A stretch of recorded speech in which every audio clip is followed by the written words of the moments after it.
Shalom. Apa kabarnya? Luar biasa. Berkat Tuhan luar biasa. Yes.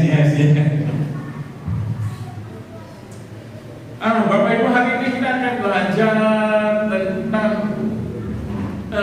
bagaimana nilai kita, bagaimana kita bisa mengerti nilai di dalam kehidupan yang kita. Bapak Ibu, seringkali ketika khususnya anak-anak muda kita kehilangan nilai hidupnya kita. Contoh yang paling mudah itu adalah begini. Ketika kita sedang interview kerja, kemudian ditanya, kamu mau gaji berapa? Kita bingung untuk menjawab. Ya kan, apalagi orang-orang yang baru cari kerja, kita bingung menjawabnya. Kalau terlalu murah, kita menyesal. Kalau terlalu tinggi, kita ditolak. Jadi sebenarnya nilainya kita itu berapa? Kita sendiri juga tidak tahu nilainya kita berapa. Dan hari ini kita akan belajar untuk mencari nilainya kita itu di dalam kehidupan kekristenan. Bagaimana kita menilai dirinya kita di dalam kehidupan rohani. Kita buka saudara Bapak Ibu dari kitab Markus.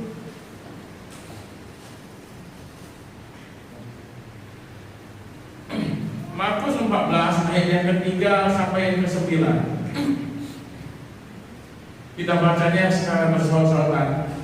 Markus 14 ayat 3 sampai yang ke-9. Saya bacakan ayat yang ketiga, Bapak Ibu Saudara yang keempat, demikian seterusnya, ya. Oke, sudah dapat? Yesus diurapi. Ayat yang ketiga. Ketika Yesus berada di Betania, di rumah Simon si Kusta, dan sedang duduk makan, datanglah seorang perempuan membawa suatu buli-buli pualam berisi minyak narwastu murni yang mahal harganya. Setelah dipecahkannya leher buli-buli itu, dicurahkannya minyak itu ke atas kepala Yesus. Ada orang yang menjadi gusar dan berkata seorang kepada yang lain, untuk apa pemborosan minyak narwastu itu? Sebab minyak ini dapat dijual 300 dinar lebih, dan uangnya dapat diberikan kepada orang-orang miskin. Lalu mereka memarahi perempuan itu. Tetapi Yesus berkata, biarkanlah dia, kenapa kamu menyusahkan dia? Dia telah melakukan suatu perbuatan yang baik padamu. Karena orang-orang miskin selalu ada padamu, dan kamu dapat menolong mereka bila mana kamu menghendakinya. Tetapi aku tidak akan selalu bersama-sama kamu. Dia telah melakukan apa yang dapat dilakukannya. Tubuhku telah menyanyinya sebagai persiapan untuk pembunuhan. Ayat 9 kita baca bersama-sama. Aku berkata kepadamu, sesungguhnya di mana saja Injil diberitakan di seluruh dunia, apa yang dilakukannya ini akan disebut juga untuk mengingat dia. Saudara perhatikan, di ayat yang terakhir itu disebutkan apa? Aku berkata kepadamu. Siapa yang berkata? Tuhan Yesus berkata. Yesus berkata kepada kita, kepada semua orang yang ada di sana pada saat itu, sesungguhnya di mana saja Injil diberitakan di seluruh dunia, apa yang dilakukannya ini akan disebut juga untuk mengingat dia. Siapa? Wanita itu. Tetapi saudara, apa yang kita alami hari ini? Sekarang ini saya mau tanya sama kita semua secara khusus untuk kita semuanya. Berapa sering kita mendengar khotbah yang disampaikan tentang wanita ini? Jarang. Bukankah di sini dikatakan Tuhan Yesus berkata, dimanapun setiap Injil diberitakan, apa yang dilakukan oleh perempuan ini akan diingat. Tetapi yang sering kita dengar itu adalah bukan diingat, tetapi dilupakan. Cerita tentang perempuan yang memecahkan guci, yang memecahkan apa ini dikatakan di sini, buli-buli pualam, itu sering tidak disampaikan. Tetapi Tuhan Yesus katakan itu sebenarnya harus disampaikan. Tidak ada tokoh di Alkitab seperti perempuan ini yang diingatkan oleh Tuhan Yesus untuk menjadi contoh, untuk diceritakan ketika Injil disampaikan. Tokoh manapun tidak ada. Tetapi khusus untuk wanita ini, Tuhan Yesus katakan, di mana Injil diberitakan, hal yang dia lakukan akan disampaikan untuk mengingatkan apa perbuatan dia kepada Tuhan. Dan itu sering kita lupakan. Apa? Jadi kenapa Tuhan Yesus ingin agar kita mengingat apa yang dilakukan oleh wanita ini? Tuhan Yesus ingin kita mengingat. Tetapi banyak hamba Tuhan ingin kita seolah-olah melupakan apa yang wanita ini lakukan. Kenapa? Karena menurut saya mungkin kalau perbuatan wanita ini disampaikan di dalam misi ketika penginjilan, banyak orang mungkin akan mundur. Kenapa? Karena wanita ini mengorbankan segala sesuatu yang dia miliki yang cukup mahal hanya untuk Tuhan Yesus. Sehingga apa yang dilakukan wanita ini, saudara, bukan saja bagi sebagian orang sekarang mungkin itu sesuatu yang mungkin tidak layak untuk disampaikan. Tetapi pada masa itu, orang-orang yang ada di mana ketika wanita ini memecahkan buli-buli itu, ketika dia memijaki Tuhan Yesus, bahkan murid-murid Tuhan Yesus sendiri pun mengatakan apa yang dilakukan oleh wanita ini itu adalah suatu pemborosan. Saudara, minyak narwastu yang murni pada saat itu harganya mahal. Bukan minyaknya saja yang mahal, tetapi tempat untuk menyimpan minyak itu juga mahal. Sehingga ketika dia menuangkan minyak itu seluruhnya kepada Tuhan Yesus, orang berkata dia melakukan suatu pemborosan. Bapak Ibu Saudara, mungkin kita juga seperti begitu saat sekarang ini. Kita berkata, ngapain kita memberikan yang terbaik untuk Tuhan Yesus? Khusus bukan Tuhan Yesus pada saat sekarang ini, tetapi gereja. Kenapa kita harus memberikan yang terbaik untuk gereja? Bukankah lebih baik uang yang kita miliki, kalau kita berbicara uang yang kita miliki itu untuk kebutuhan hidupnya kita sendiri, untuk memenuhi kebutuhan hidupnya kita, untuk membeli apa yang kita butuhkan. Ngapain kita berikan ke gereja? Ngapain kita lakukan? Kita berikan persembahan yang banyak-banyak, ngapain?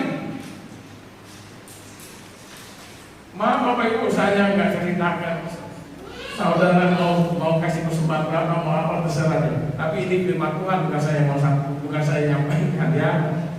Jadi banyak orang berkata, kenapa harus memberikan yang terbaik? Contoh yang mudah. Beberapa hari yang lalu Sebastian tanya sama saya, Pak, guru tanya, Natal mau kasih berapa? Mau kasih berapa? Mungkin sebagian kita pikir, wah, di sekolah sana banyak orang kaya yang uangnya banyak, ngapain kasih banyak-banyak? Kan sudah cukupnya mereka. Kalau satu murid sekian-sekian kita hitung-hitung kan sudah cukup dan lebih mungkin. Tetapi saya ingatnya kemarin, kalau nggak salah itu saya baru kasih uang saku sama si Sebas, dan saya bilang, ya udah kasih sekian, setengah dari uang saku ya saya bilang kasihkan ini. Dan beberapa di antara kita mungkin seperti itu juga. Ketika gereja atau pekerjaan Tuhan sedang membutuhkan sesuatu, kita ingin memberikan sesuatu, mungkin ada yang negur kita. Ngapain kasih banyak-banyak? Sama seperti wanita ini, ketika dia memecahkan guci, orang-orang berkata itu pemborosan.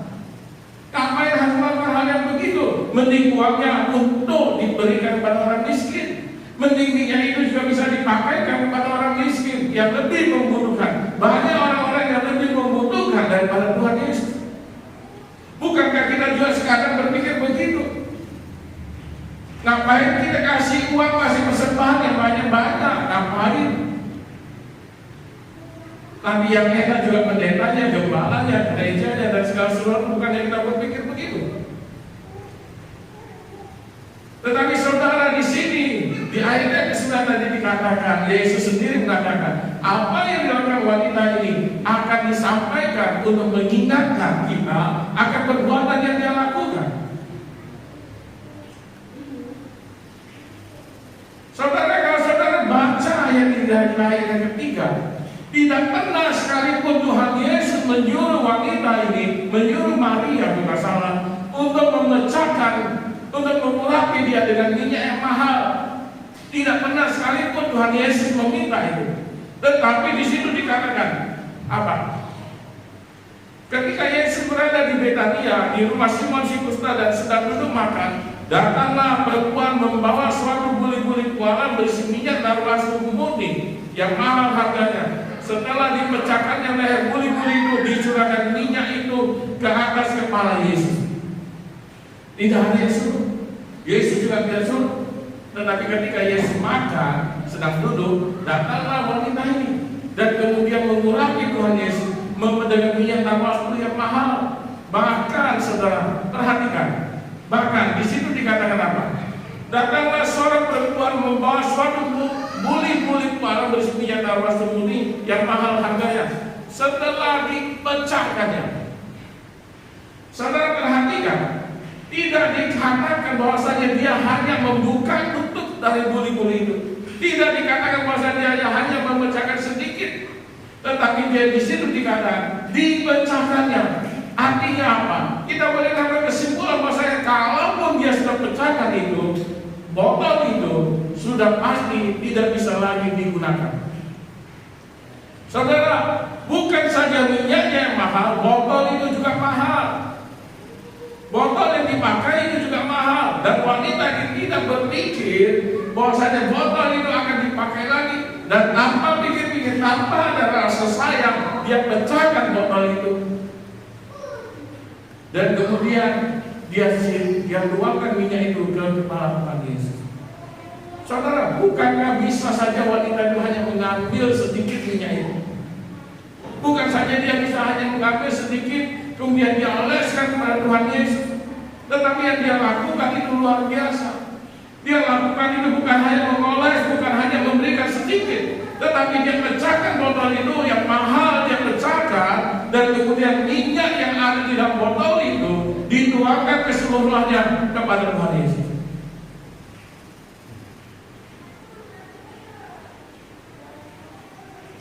Saudara, saya mau tanya ini, maaf saya. Kalau kita punya minyak, itu ada sekante itu yang curahkan minyak wangi. Kalau kita punya minyak wangi yang kita beli dengan harga yang mahal, saudara mau pakai tuh satu semprotan tuh rasanya 100.000 sekali semprotan. Iya, kita rasa sayang, kita irit-iritkan supaya minyak wangi itu tidak cepat habis karena belinya mahal. Tetapi wanita ini tidak berpikir begitu. Seluruh minyak yang mahal itu dia tuangkan kepada Tuhan Yesus. Kenapa? Dan saudara, orang-orang yang ada di sekitar wanita tersebut, yang ada pada saat itu, orang-orang itu, maaf saya, kita itu sama seperti orang-orang yang ada di sana pada saat itu.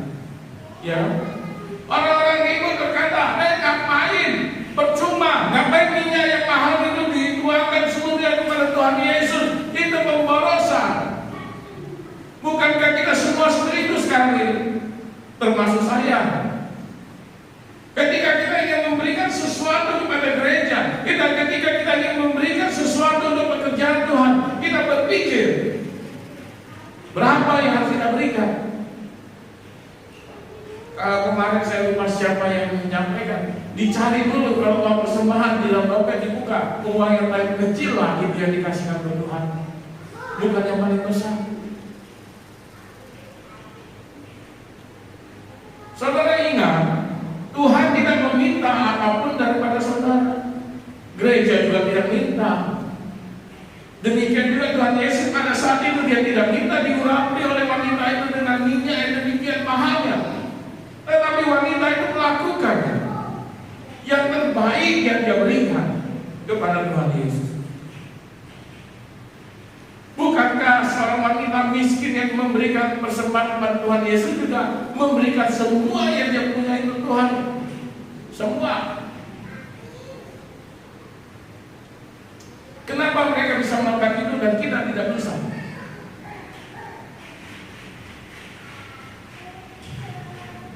Kenapa mereka bisa memberikan yang terbaik dan kita tidak bisa memberikan yang terbaik?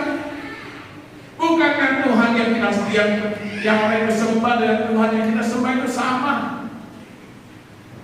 Tetapi kenapa perlakuan yang kita tidak bisa sama dengan wanita ini? Tuhan Yesus ingatkan di mana penginjil diberitakan apa yang dilakukan wanita itu akan selalu diingat. Dan kita melupakan itu. Kenapa? Karena tidak menguntungkan menurutnya. Amin. Karena kita merasa rugi. Kalau kita memberikan yang terbaik untuk Tuhan, kita merasa rugi. Aku sudah berikan yang terbaik pada Tuhan. Apa yang bisa Tuhan berikan padaku? Aku sudah berikan yang terbaik pada Tuhan. Apa yang bisa pendeta berikan yang terbaik untukku? Apa yang bisa gereja berikan yang terbaik untukku? Kita hitung-hitungan dengan Tuhan. Saudara, kenapa wanita ini bisa melakukan yang terbaik? Yang pertama yang bisa kita lihat itu adalah karena dia sudah merasakan bagaimana kehadiran Yesus itu mengubah kehidupannya. Saudara, orang yang demikian itu susah. Ketika dia sudah merasa Yesus itu Yesus itu adalah seseorang yang luar biasa dalam kehidupannya, maka dia mau memberikan segala sesuatu yang terbaik untuk Tuhan.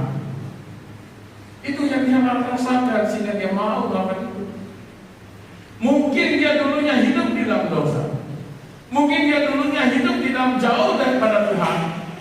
Tetapi ketika dia mendengar tentang Yesus, dia mendengar orang-orang berbicara tentang Yesus, pada saat itu dia merasa bahwasanya Yesuslah yang sanggup membawa dia, atau dia merasa Yesus sudah mengubah hidupnya dari hidup yang penuh dosa menjadi hidup di dalam kemuliaan, karena Yesus itu adalah juru selamat, Mesias yang memberikan keselamatan bagi kita. Saudara, karena dia merasa dia sudah ditebus, karena dia merasa wanita ini merasa bahwasanya dia sudah dikeluarkan dari kubangan yang kotor ke tempat yang bersih, ke tempat yang mulia, sehingga dia merasa bersyukur pada Tuhan dan dia mau melakukan yang terbaik untuk Tuhan. Bukankah kita juga telah dibawa dari tempat yang kotor ke tempat yang bersih, dan tempat yang penuh dengan dosa ke tempat yang kudus? Tetapi kenapa ucapan syukur yang kita berbeda dengan wanita ini?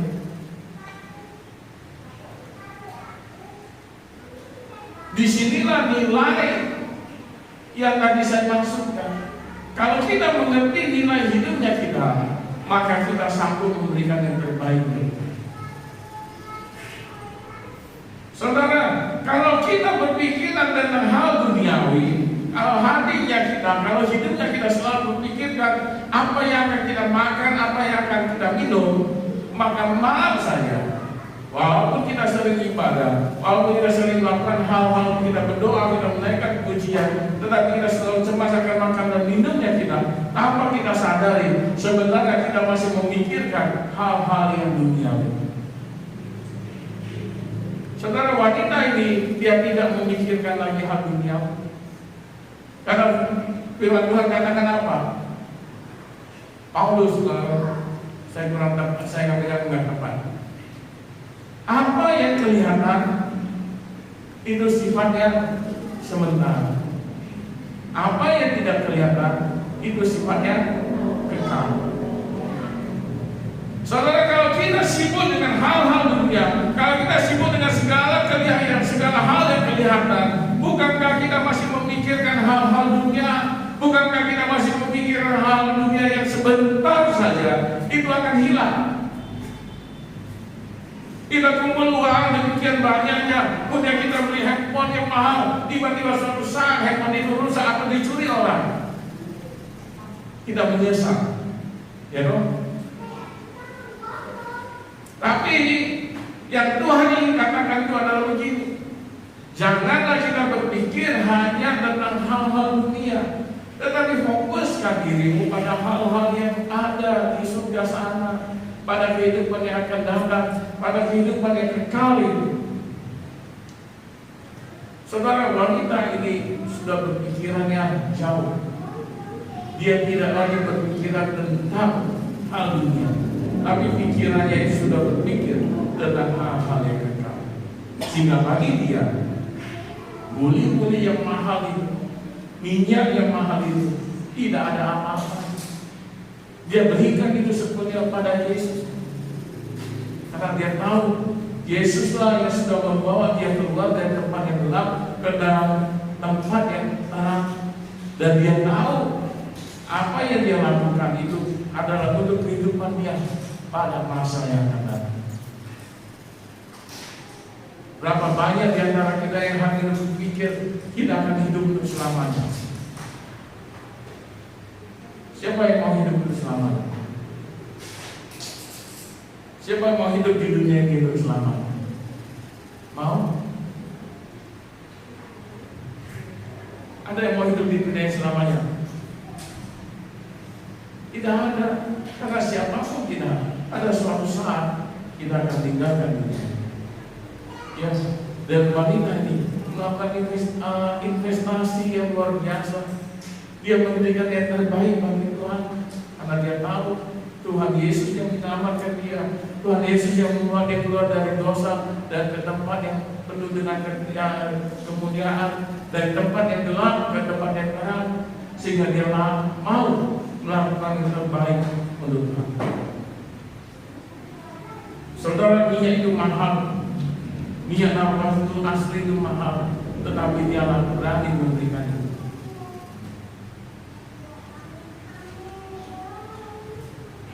Ayat 4 dikatakan apa? Ada orang yang menjadi dosa dan berkata kepada seorang kepada yang lain, untuk apa pemborosan minyak nafas ini?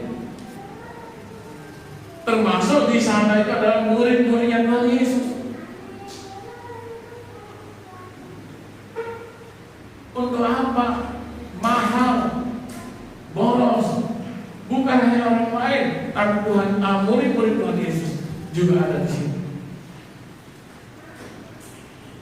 Dan bukankah kita juga semua terlibat seperti begitu? Ketika ada seseorang yang memberikan yang terbaik untuk Tuhan, memberikan yang terbaik untuk Tuhan, mungkin kita akan berkata, ngapain kasih banyak-banyak? Ya kan? Ngapain kasih banyak-banyak? Kan orang lain juga memberi, orang lain kan juga memberkati gereja. Kenapa kita harus kasih yang banyak? Saudara, itu bukan hanya soal jumlah, tetapi disitulah bagaimana kita menilai nilai hidupnya kita sendiri. Kalau kita menilai dirinya kita itu hanya dengan ukuran dunia, maka apa yang kita berikan itu memang orang akan berpikir itu adalah pemborosan. Tetapi saudara, ketika kita mempunyai nilai kerajaan di dalam hidupnya kita, maka apa yang kita berikan itu bukan pemborosan, tetapi itu adalah sebuah hal yang wajib dan mulia yang bisa kita lakukan sebagai anak Tuhan. Ya kan? Saya tidak katakan apa-apa kepada saudara, saya bukan memaksa saudara, tidak.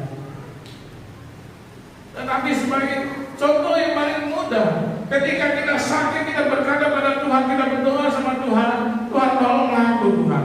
Ketika kita sakit dan sudah mau mati, kita doa sama Tuhan, Tuhan tolonglah aku Tuhan. Nanti Tuhan akan sembuhkan aku dari sakitku. Nanti kalau aku sembuh, aku akan berikan ucapan syukur segini dan segitu dan segitu dan segala yang kita katakan. Tetapi ketika kita sembuh, apa yang kita lakukan? Apa yang kita lakukan? Kita lupa sama apa yang kita katakan Tuhan. Tuhan bukan begitu. Walaupun kita melupakan apa yang sudah kita janjikan pada Tuhan, apakah Tuhan menegur kita? Apakah Tuhan menegur kita, mana janjimu? Apakah Tuhan menagih apa yang kita janjikan pada Tuhan? Tidak.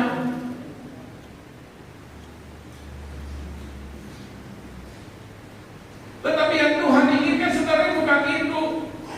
Kalaupun saudara hanya berdoa pada Tuhan, memohon pada Tuhan untuk disembuhkan tanpa ada embel-embel apapun juga, kalau engkau sungguh-sungguh berdoa pada Tuhan, maka Tuhan pasti sembuhkan kok.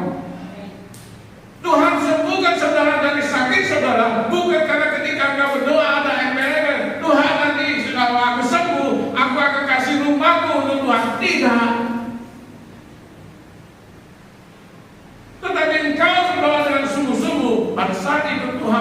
doamu, bukan karena rumahmu udah mau diberikan pada Tuhan. Tidak. Tapi saudara, kalau kita benar-benar mengikuti Tuhan, kalau kita benar-benar mengerti hal-hal rohani, kalau kita benar-benar mengerti apa yang Tuhan inginkan, maka sebenarnya saudara, tanpa kita berjanji pada Tuhan pun, sebenarnya itu seharusnya kita lakukan.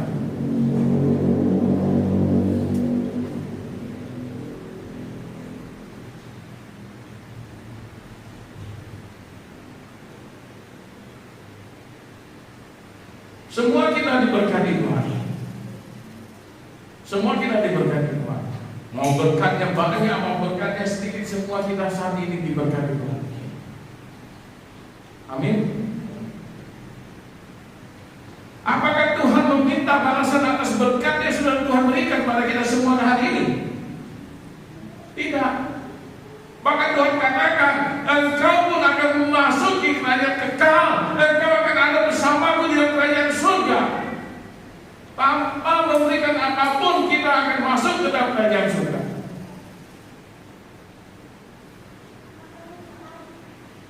Tapi saudara, kalau kita sungguh-sungguh menghargai Tuhan, kalau kita sungguh-sungguh menganggap Tuhan itu mengubah hidupnya kita, memberkati kita, maka sebenarnya apapun yang kita lakukan itu seharusnya kita adalah maksimal untuk Tuhan. Amin. Kalau persembahan bukan dicari yang paling kecil lagi di dompet, tapi mencari jumlahnya yang paling besar. Amin. Nah, gara-gara begitu minggu depan mau ibadah, yang besar itu tukar yang menjadi kecil semua, supaya kita memberikan yang terbesar dari yang ada di dalam dompet, ya kan? Ya, saya jadi saudara kan gitu. Ya, jadi saudara, wanita ini tidak melakukan itu tanpa berpikir panjang. Tidak dikatakan apakah wanita ini orang kaya atau orang miskin, tidak dikatakan. Tetapi yang pasti itu adalah minyak yang mahal dan botol yang mahal, dan dia berikan itu semuanya kepada Yesus tanpa pikir apa yang aku akan dapatkan kembali. Saudara, dia tidak berpikir apa yang akan dia dapatkan kembali. Dia tidak berpikir botol yang sudah dipecahkan itu akan dipergunakan kembali. Tidak. Dia tidak berpikir minyak ini akan dibagi kepada orang-orang yang lain. Tidak. Semuanya dia berikan pada Yesus. Saudara lihat, walaupun dia tidak mengharapkan apa-apa, tapi apa yang terjadi? Dia tidak menerima pujian. Dia tidak menerima pujian dari orang-orang yang ada di sana. Dia tidak menerima pujian daripada murid-murid Tuhan Yesus. Yang ada adalah cemooh. Ngapain itu? Ngapain berikan minyak itu yang mahal itu untuk Tuhan Yesus? Itu pemborosan. Masih banyak orang-orang miskin, masih banyak yang harus ditolong. Ngapain? Nah, bukankah di ayat itu dikatakan juga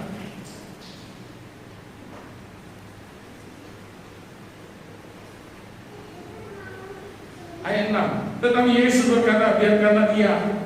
Mengapa kamu menyusahkan dia? Ia adalah melakukan suatu perbuatan yang baik padaku. Saudara, ketika kita melakukan perbuatan baik untuk Tuhan, iblis tidak senang. Amin. Ketika kita melakukan sesuatu yang baik untuk Tuhan, iblis itu tidak akan senang. Dan iblis itu tidak akan senang, dia akan menggunakan orang-orang yang ada di sekeliling kita untuk menjatuhkan kita. Tetapi saudara lihat, wanita ini tidak bergeming sama sekali. Kalau kita ngapain, kalau kita memberikan yang terbaik untuk Tuhan, kemudian ada orang di sekitar kita berkata, ngapain kita memberikan yang gitu banyak untuk Tuhan? Kemudian saudara cari kepada hamba Tuhan, cari pendeta, cari bendara, persembahan saya nanti Tuhan ini akan jadi sekian. Ya, tetapi wanita ini tidak bergeming. Walaupun semua orang berkata, ngapain minum boros? Tapi Tuhan Yesus membela dia. dia sudah melakukan yang terbaik. Dan di situ dikatakan lagi apa? Ayat yang ke-7, karena orang-orang miskin selalu ada padamu, dan kamu dapat menolong mereka bila mana kamu menghendakinya. Yesus menegur kepada murid-murid dan orang-orang yang ada di sana. Dan Yesus katakan apa? Engkau menegur wanita ini. Engkau mengatakan wanita ini melakukan pemborosan. Engkau mengatakan lebih baik uang yang dipakai untuk membeli minyak dan botol Gucci yang mahal itu diberikan pada orang miskin.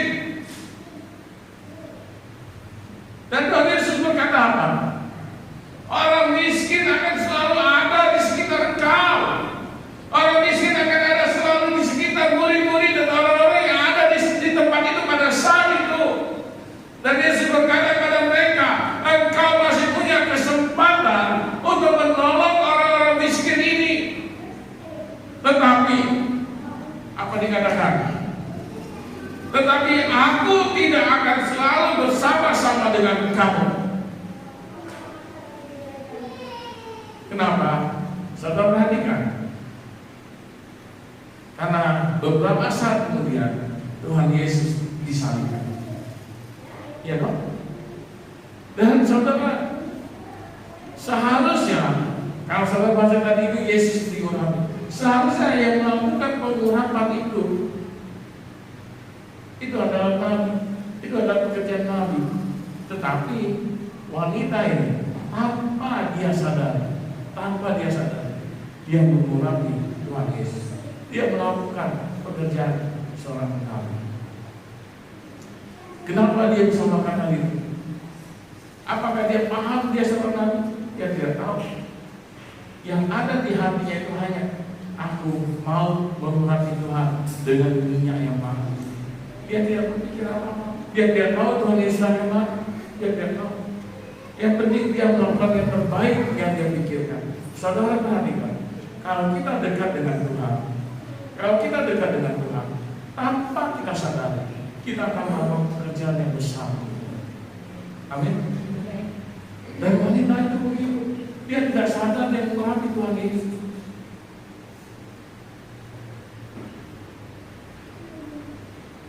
Saudara perhatikan,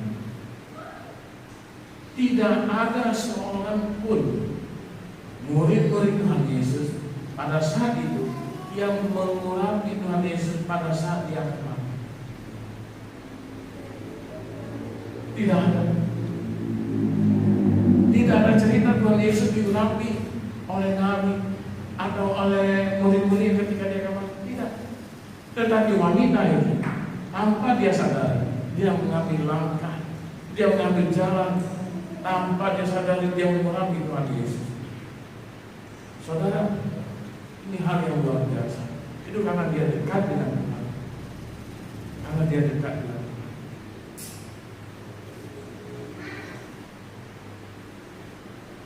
Ayat 8, ia telah melakukan apa yang dapat dilakukannya.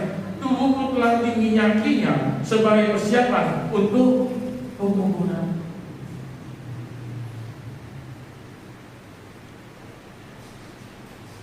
Tanpa dia sadari wanita ini mengurapi Tuhan Yesus menjelang kematiannya dia. Wanita ini melakukan tugas yang seharusnya bukan tugasnya dia. Dia melakukan tugas seorang nabi walaupun wanita ini bukan nabi.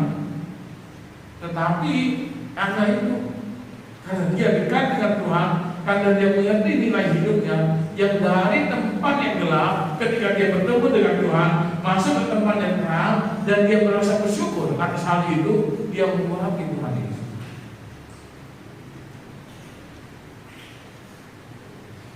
Saya nggak tahu latar belakang saudara semua yang ada di sini. Saya nggak tahu bagaimana latar belakang kita semuanya ini, saya nggak tahu. Saudara, saya nggak tahu latar belakang saudara, saudara nggak tahu latar belakang saya. Tetapi yang pasti saat ini kita sama-sama ada di tempat ini beribadah bersama, itu karena pertemuan kita dengan Tuhan Yesus. Mungkin ada yang dulunya jahat, Tuhan angkat ke tempat yang bagus. Mungkin ada yang dulunya di tempat yang gelap, Tuhan bawa ke tempat yang terang. Mungkin dulunya ada yang banyak masalah, apa Tuhan bawa ke tempat yang penuh dengan sukacita.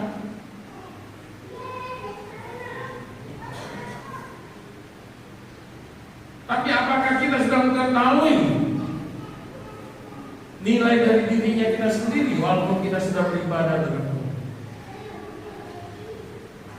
Apakah kita sudah mengerti bagaimana hubungan kita dengan Tuhan?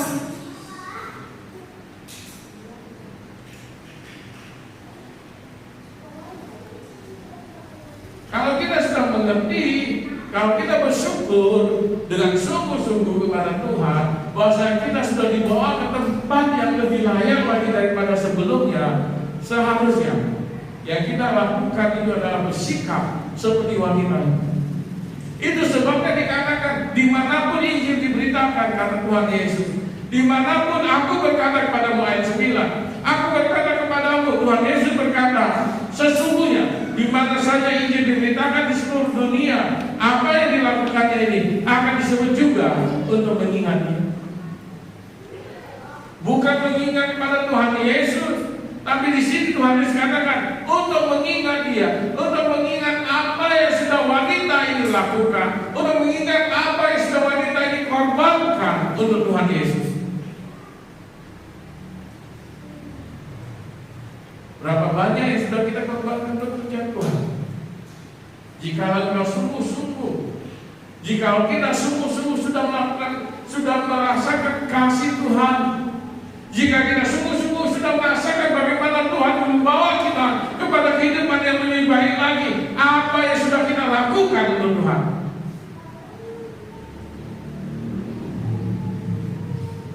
Apakah ketika Tuhan mengatakan atau ketika Tuhan berkata, mungkin berbicara pada saudara secara langsung, apakah saudara nunggu itu? Ketika Tuhan berkata secara langsung kepada kita, berikan hartamu, kata Tuhan umpamanya, apakah kamu memberikan? Kita katakan kepada Tuhan, Tuhan tunggu dulu Tuhan. Ya, kita berdoa pada Tuhan, kita menaikkan pujian pada Tuhan, kita melakukan semua, kita berpuasa, kita melakukan semua yang baik untuk Tuhan. Tapi ketika kita ingin memberikan, ketika Tuhan meminta yang terbaik daripada kita katakan tunggu. Kita tidak mau melakukan. Bukankah kita sama seperti orang-orang di sekitar wanita itu yang mencela wanita itu melakukan pemborosan?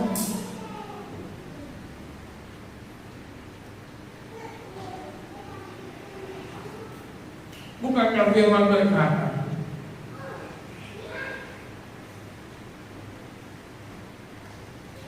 di mana hartamu berada, disitulah hatimu berada. Ya dong. Kalau kita masih memikirkan apa yang kita makan, kalau kita hanya memikirkan perutnya kita, maka kita mikirkan apa? Ya, hal itu.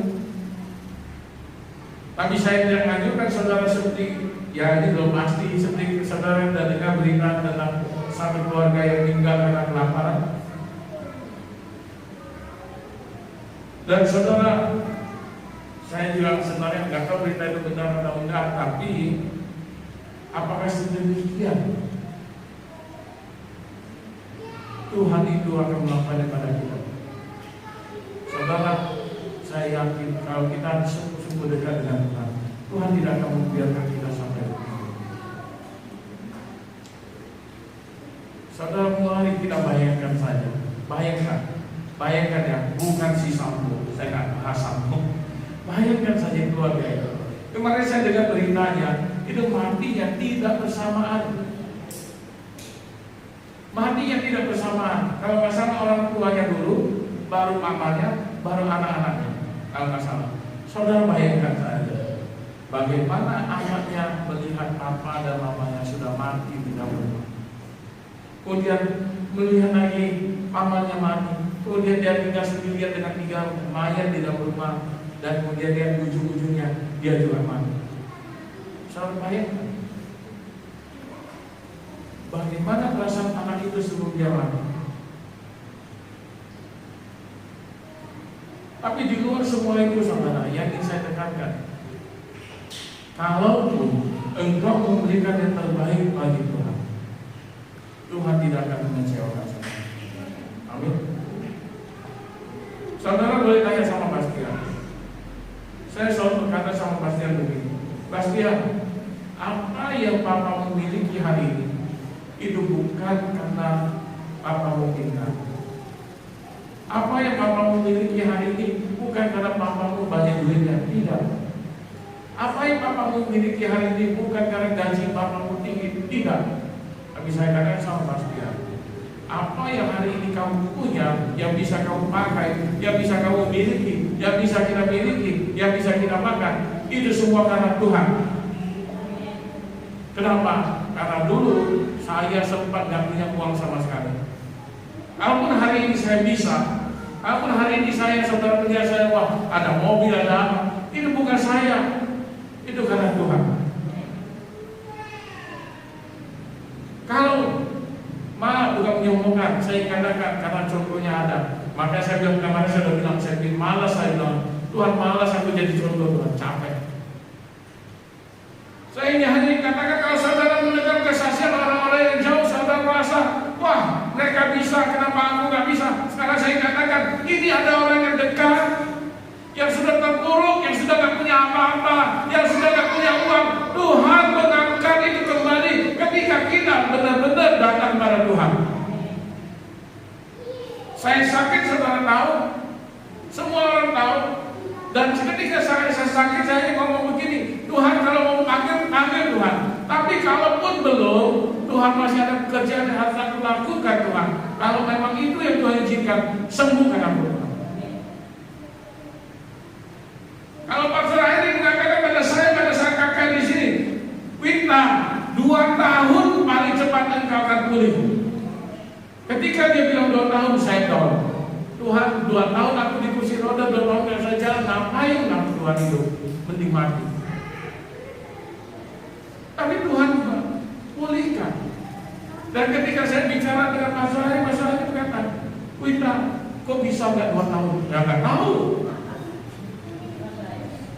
Dia kan kenapa? Nggak tahu. Dan bahkan ketika ada Zoom, dia katakan sama teman-temannya yang di Singapura, ini Pastor Wita kemarin sakit parah. Saya prediksi 2 tahun dia baru sembuh, tapi hanya beberapa bulan dia sudah pulih. Dan teman-temannya berkata, puji Tuhan. Ya mereka puji Tuhan, saya sengsara. Tapi saya katakan saudara, bagi Tuhan itu nggak ada yang mustahil. Jadi saudara, kalaupun saudara berkata, ya Tuhan, kalau aku kasihkan semua hartaku untukmu, aku mau makan apa? Kalau aku kasihkan semua yang aku miliki untuk pekerjaan Tuhan, aku mau makan apa Tuhan? Tuhan katakan apa? Burung di udara pun aku kasih makan, apalagi engkau anak-anak. Amin. Jadi saudara, kalau wanita ini sanggup memberikan karena dia tahu nilainya itu di hadapan Tuhan itu cukup berat. Saudara harus tahu kita semua yang ada di sini berharga bagi Tuhan, dan harganya kita itu tidak bisa dihitung. Amin. Jadi jangan takut memberikan untuk Tuhan, jangan takut memberikan yang terbaik untuk Tuhan, jangan takut gak bisa makan. Ya kalau khawatir sedikit-sedikit oke lah. Tapi saudara percayalah, Tuhan sanggup. Contoh lagi, mau? Ayo. Itu almarhum bapaknya kita masih saudara anak istri. Ketika dia saudara punya sendiri, ketika dia sudah berhenti dari kerja, apa yang dia lakukan? Dalam kondisi sakit, jangan tertati-tati, dia jual plastik, dia keliling, hidup sholat diri, makan pun nggak jelas, mungkin maaf. Tapi apakah Tuhan membuat dia sampai nggak bisa ngapa-ngapain? Tidak. Bahkan Tuhan menggerakkan saudara. Ketika dia sakit, dia bisa ngapa-ngapain. Tuhan gerakkan saudara untuk memberkati dia dengan makanan, dengan roti, dengan segala sesuatu. Dan ketika dia meninggalkan kita, tidak ada satu pun raut muka di wajahnya itu yang memancarkan kesedihan. Tuhan memelihara setiap anak-anaknya dengan baik. Amin.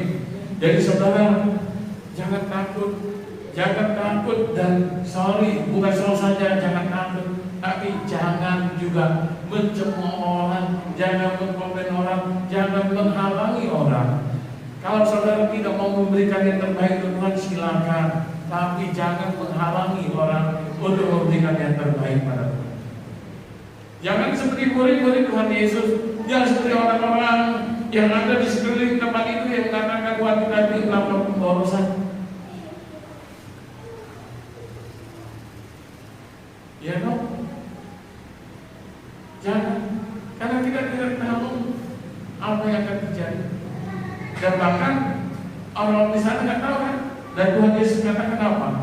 Dia memberkati, dia mengurapi aku, menjalani hati aku. Ya maaf, saya nggak mencoba lagi.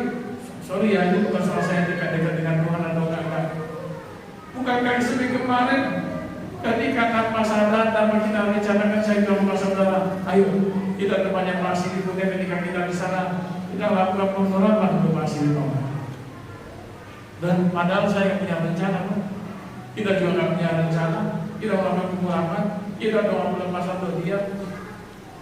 Bahkan karena dia merasa masih ada yang nyangkut, bahkan dia SMS ke saya, Pak tolong doakan pelepasan sekali lagi. Nah, saya katakan, kenapa Pak Slintonga bisa minta doa pelepasan yang kedua kali? Ini hanya contoh itu, saudara. Saya katakan apa? Karena dia mengerti nilai hidupnya. Dia tidak mau dia datang pada Tuhan dalam keadaan berdosa. Dia datang dan dia minta untuk pengurapan pelepasan sekarang. Dan sebelum pelepasan dia ngakuin semua. Walaupun dia hanya lewat SMS, dia yang seperti kemarin saya SMS dia setiap malam, kemudian saya balas, dia balasnya lagi besok paginya atau besok malamnya karena dia bilang saya capek Pak. Tapi itu pengakuan. Dan dia memahami dirinya, dia tahu dirinya, dia tahu nilainya hidupnya itu apa. Dia tahu. Karena dia akan datang pada Tuhan, dia akan datang pada Bapa, dia mau datang dalam keadaan yang kudus. Ayo, berapa di antara kita yang tahu nilai dirinya kita di hadapan Tuhan? Kita semua sudah dibawa dari tempat yang gelap ke dalam tempat yang terang.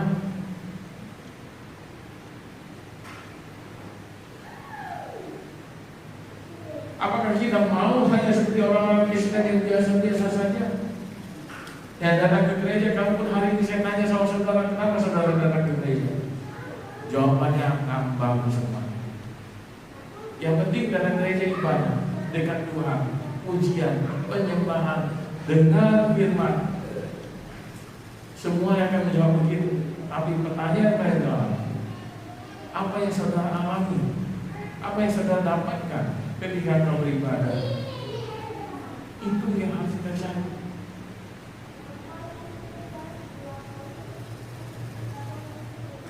Bukannya apa? Sekarang gereja-gereja ada istilahnya, kemarin saya ada teman mengatakan istilahnya apa? Ada sinar surgawi. Gereja yang penuh dengan sinar surgawi itu banyak penjemaah. Dan sinar surgawi itu bisa dibeli. Percaya gak sinar surgawi itu bisa dibeli? Saudara tahu sinar surgawi itu apa? Di kota tahu sinar surgawi itu apa? Di atas bimban lampu berdarah-darah ada warna biru, hijau, merah, berlampu ganti-gantian. Itu sinar surgawi. Paham enggak? Ada lihat gereja yang ketika pujian penyembahnya itu seperti orang lagi konser, lampu di panggungnya warna-warni, di orang sana di orang sini. Itu sinar surgawi dong. Ada banyak orang merasa, wah ibadah di gereja yang begitu itu lumayan. Lumayan apa? Karena ada sinar surgawi, ada cahaya surgawinya. Kita cahaya surgawinya hanya satu yang kuning doang. Ya kan? Bukan itu, bukan tempat yang nyaman, bukan. Saudara bayangkan saja saudara-saudara kita yang ada di Cina sana, yang mereka ibadah pun harus di tempat yang tersembunyi. Dan maaf, mereka yang beribadah di tempat tersembunyi itu, iman menyerang mereka itu lebih kuat daripada imannya kita yang beribadah di tempat yang sedang terbuka. Apakah kita hanya mau datang pada Tuhan dengan sungguh-sungguh ketika kita mengalami penderitaan yang sangat menderita, baru kita datang sungguh-sungguh pada Tuhan? Ataukah saudara merasa bahwa saya datang pada Tuhan hanya pada saat nafas penghabisan saudara, baru saudara datang pada Tuhan dengan sungguh-sungguh? Iya, kalau masih punya nafas penghabisan. Kalau nggak ada, lagi bernapas seperti biasa tiba-tiba mati gimana? Jadi saudara, mari.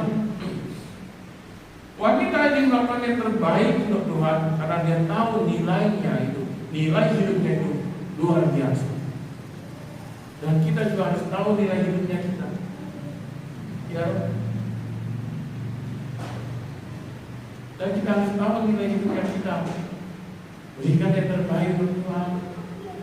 Dan saudara, ini maaf loh, maaf. Ini gak ada titipan dari ibu bendahara, gak ada titipan dari siapapun juga. Hal yang paling mudah untuk dilihat itu, paling mudah untuk dilihat. Saya gak akan menghakimi saudara. Habis ini saya ngomong, saya akan lupakan dan saudara gak usah ingat apa-apa. Cuma saya katakan, hal yang paling mudah untuk melihat bagaimana saudara menghargai Tuhan itu mudah. Mudahnya dari mana? Persembahan. Satu lagi yang paling mudah lagi, perpuluhan. Ayo, walaupun kita sedikit, mudahnya dihitung. Berapa orang kita? 20, 30, 40, berapa orang? Saya mau tanya sama Nabi sama ibu bendahara, perpuluhan berapa orang? Mudah. Maaf, saya bukan minta saudara berpulang, tidak. Saya hanya ingin wanita ini mengerti nilai hidupnya, wanita ini mengerti apa yang Tuhan sudah lakukan di dalam hidupnya, dan wanita ini bersyukur dengan sungguh-sungguh atas apa yang sudah Tuhan lakukan di dalam hidupnya, sehingga dia mampu memberikan yang terbaik tanpa pikir apa yang akan dia makan nanti, apa yang akan dia minum nanti, masih dia punya tabungan atau enggak. Dia tidak pikir. Yang dia pikirkan, hari ini aku bertemu dengan Tuhan dan aku ingin memberikan yang terbaik untuk Tuhan, karena Tuhan sudah memberikan yang terbaik bagi aku, karena Tuhan sudah membawa aku dari tempat yang gelap ke tempat yang terang, dan dia sudah memberikan aku kehidupan yang kekal di surga sana. Amin. Itu masalah uang. Belum lagi masalah waktu. Hei, apa amanat agung? Pergilah sampai ke ujung dunia, beritakan Injil, baptis orang-orang. Benar nggak? Kemudian apa yang kita lakukan? Tuhan, aku gak bisa pergi jauh-jauh. Sejauh yang aku bisa pergi itu hanya dapur. Ya dong. Tuhan tidak minta sebanyak waktu, tapi Tuhan katakan mari. Saudara, saya hanya ingin katakan, kalau Tuhan berkehendak, kalau Tuhan sudah berencana, kalau kita sungguh-sungguh kenal Tuhan, kita akan melakukan apa yang Tuhan inginkan. Kemarin saya sudah pernah katakan, menjadi orang Kristen itu tidak susah, Menjadi orang Kristen tidak perlu baca Alkitab. Nanti saudara tunggu, belum selesai penjelasannya. Menjadi orang Kristen tidak perlu berdoa. Itu saya katakan, tapi tunggu penjelasannya. Menjadi orang Kristen tidak perlu saat teduh. Dan menjadi orang Kristen tidak perlu skala yang lebih rumit. Kenapa? Karena semuanya itu akan saudara lakukan ketika engkau sungguh-sungguh memberikan hatimu pada Tuhan. Amin. Ketika engkau sungguh-sungguh memberikan hatimu pada Tuhan, tidak disuruh doa pun, saudara sendiri akan ngambil waktu untuk berdoa. Tidak disuruh ambil baca Alkitab pun. Kalau saudara sudah sungguh-sungguh memberikan hati pada Tuhan, saudara akan membaca Alkitab. Kalau saudara dengan sungguh-sungguh mengenal Tuhan, tidak disuruh ambil saat teduh pun, saudara akan ambil saat teduh sendiri. Sehingga saya katakan menjadi orang Kristen itu nggak susah, gampang, cukup berikan hati. Ketika hati pun diberikan, semua yang Tuhan kehendaki secara otomatis kita akan lakukan tanpa disuruh. Amin. Dan sebagian di antara kita sini sudah melakukannya, Pak. Ya, saudara boleh sedikit berbangga deh. Ya, sebagian di sini kita sudah melakukannya. Tanpa disuruh pun sudah melakukan. Ya, jadi saudara, mari sebagai penutup, wanita ini contoh bagaimana orang yang dekat dengan Tuhan memberikan yang terbaik. Amin. Jadi saudara, mari jangan takut. Ya, mudah-mudahan nanti bulan depan Sidri sama Bu Sophie sudah kasih laporan amplop Tuhan sudah menambah ya. Jadi persembahan sudah meningkat. Kemudian semua jemaat sudah melayani, sudah ambil waktu untuk melayani, sudah membawa jiwa-jiwa ke hadapan Tuhan. Ya toh. Kursi-kursi yang kosong sudah dipenuhi karena saudara satu orang bawa satu jiwa. Amin. Tanpa disuruh saudara melakukan. Bukankah itu hal yang baik? Jadi saudara, kalau kita dekat dengan Tuhan, seharusnya kita melakukan yang terbaik untuk Tuhan. Seharusnya kita memberikan yang terbaik untuk Tuhan. Apapun itu saudara. Ya, apapun.